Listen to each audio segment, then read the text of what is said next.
Hi LEGO fans! With LEGO only releasing 5 Incredibles 2 themed sets, your options for collecting brick-built versions of the Par family are pretty limited. The range consists of a twin pack of brickheads featuring Mr. Incredible and Frozone, a promotional polybag containing a minifigure of Edna Mode, and 3 LEGO Juniors sets. I don't usually review sets from the LEGO Juniors range, but when I saw the Great Home Escape with Baby Jack Jack, I just had to have it, and I wasn't disappointed. And it seems you guys kinda like these sets too, so I went out and bought the other 2 LEGO Juniors sets. I'll be reviewing set number 10759, Elastigirl's Rooftop Pursuit, in a future video. But today, I'm going to be unboxing, speed building, and reviewing set number 10760, Underminer Bank Heist from LEGO Juniors and the Incredibles 2 movie.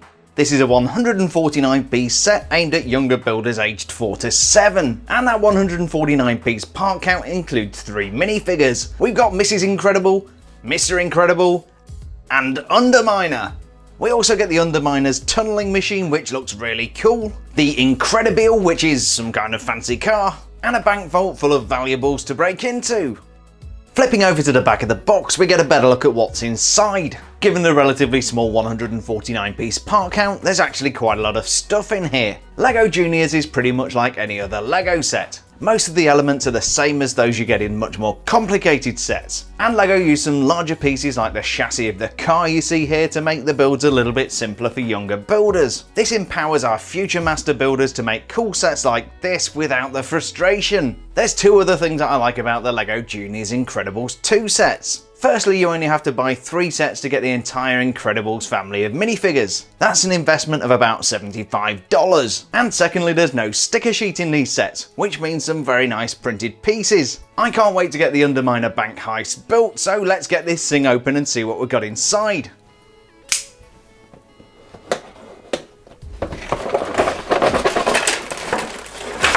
Here's everything that came inside the box. We've got 3 numbered bags of LEGO, a 60-page instruction booklet, 2 quick start chassis pieces, and a sand-coloured quick start base plate. I'm going to go ahead and build Underminer Bank Heist, and today this is going to be a 60-second speed build.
And here's a completed Underminer Bank Heist set. This is definitely among the easier LEGO sets I've put together, and build time was about 13 minutes. I'd say this is definitely good for the younger, less experienced builders, but if your kids are getting towards the upper limit of the 4 to 7 year old suggested age range, then you might want to consider something a little bit more complicated if they're ready for it. Even so, this is a fun looking set and I really like the minifigures.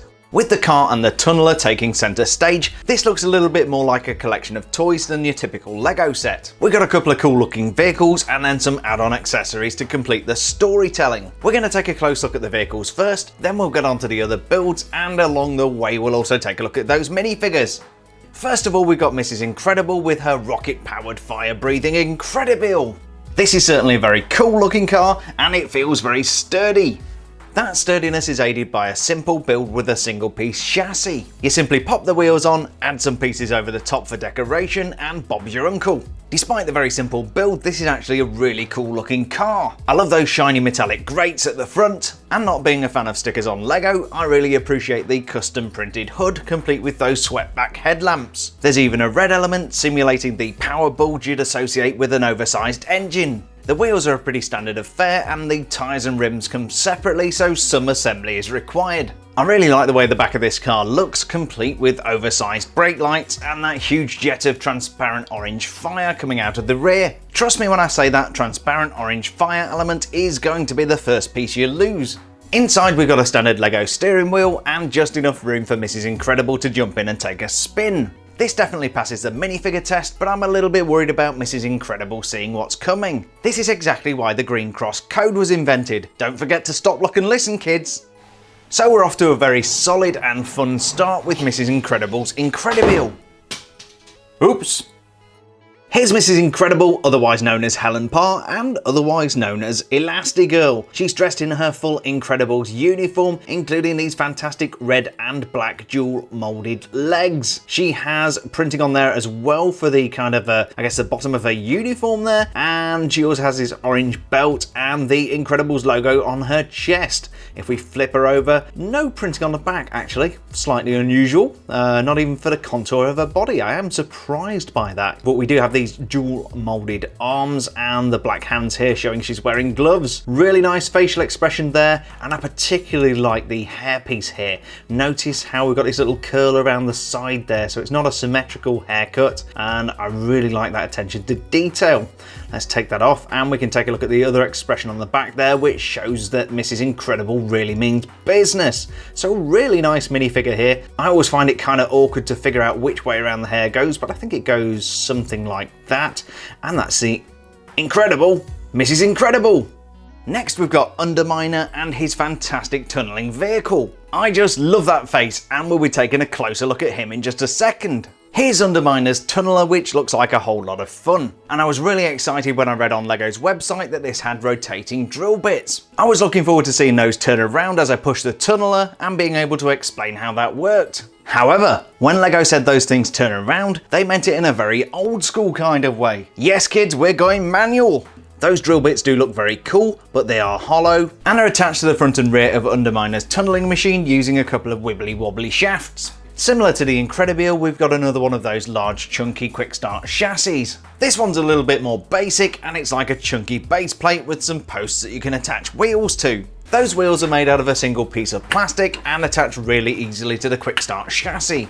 The Underminer doesn't exactly sit in the tunneler, he's only got those short legs and he can't sit down. But even standing up, he's at the perfect height to control the vehicle. Inside the vehicle we've got a control panel with printed dials, a crate in which to store swag, and a bullhorn so Underminer can make his presence known to the world. It's disappointing that we don't have gearing in the wheels to make those drill bits turn, but overall this is a very cool looking tunnelling machine.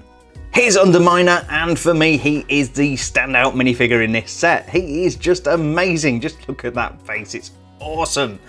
He's got these tiny brown legs on here, and then these kind of dungarees which are buttoned up at the shoulders. He's also wearing a superhero cape, which is a nice soft material, a little bit like the ones they use for the newer Batman minifigures. Another interesting thing with this cape is that it has only one hole, just like so. Now often these capes have two holes, so you get a kind of wrinkled effect down the back. I guess LEGO thought that was going to be too difficult for our younger builders, and they swapped it out with this single hole cape. Now we can get a closer look at that expression, and yeah, he's somewhere between a pig and a mole. I'm sure he's meant to resemble a mole with those kind of pointy teeth here, but really cool expression. That's the only one he's got. And then he's got this really nice miner's helmet on there with the flashlight on the front there. I love the way this comes down and covers those eyes because obviously being a kind of mole man, he would be pretty much blind. Then in each of his hands, because he does have hands, he's got these kind of robotic articulated hands here. I guess they help him to dig through the earth when he's not using his tunnelling machine. And that is, frankly, the awesome Underminer. Next we have a little back alley street scene where Mr. Incredible seems to be playing with a fire hydrant. I hope he realises that's against the law. The fire hydrant is a pretty simple build made up of some red elements, a transparent blue water jet, and a wheel on top to control the flow of water. We also have a brick built wall complete with printed poster showing Underminer Wanted. I don't want to give out any spoilers, but I don't think Underminer features very heavily in this movie. Finally, for this little section of the build, we've got a green trash can, and I don't think Oscar the Grouch lives here. We've got a couple of items in here. Firstly, we've got a soda can, which looks remarkably like product placement for a company that isn't Coca-Cola. And then secondly, this stick. Maybe we can plant that and grow our own baby Groot. This is Bob Parr, otherwise known as Mr. Incredible, and he's wearing pretty much the same Incredibles uniform that we saw on Mrs. Incredible. We've got the same dual moulded legs there. Those are probably exactly the same legs, I'm not certain, but they do look the same. We do have a different print on the body there because his body shape is very different to Mrs. Incredible. Same dual moulded arms, I think those are exactly the same, and similarly on the back there with no printing. We've got another great facial expression with that mask there, and if we take that off, I think we'll have another one on the back. Yeah, slightly different smile there. I was expecting almost an aggressive expression as if he was attacking somebody, but no, that is a really neat smile there on the front and on the back. We have this really nice haircut here, a little bit of receding edges here maybe, a little bit more so than his son Dash, and that is a really nice Mr. Incredible minifigure.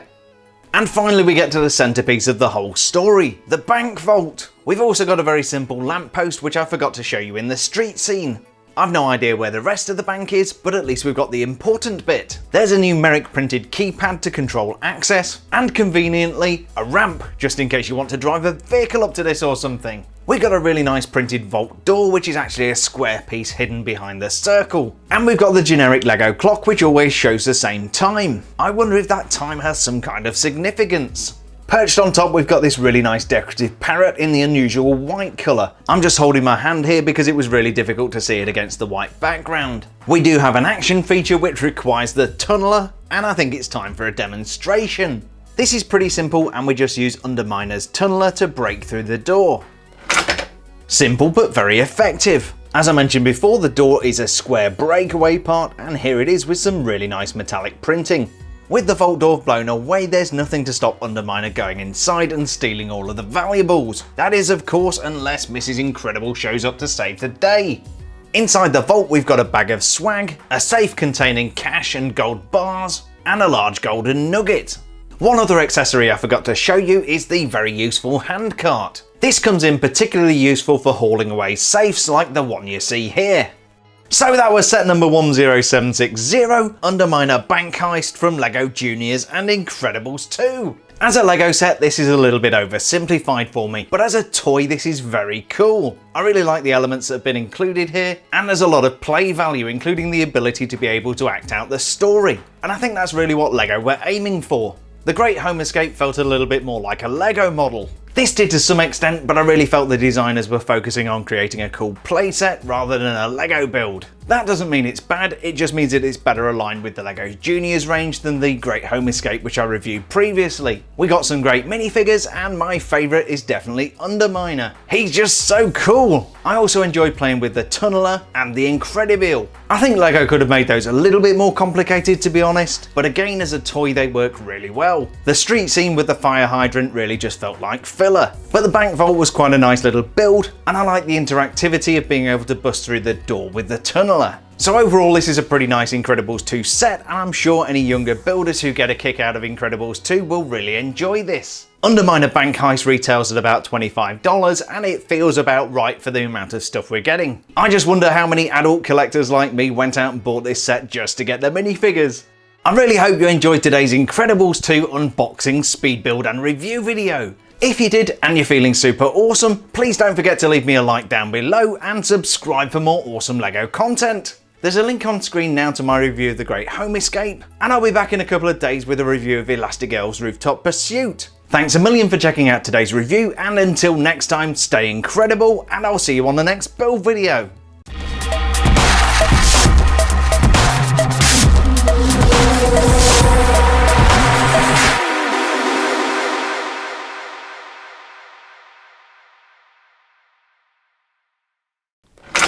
Simple but very effective.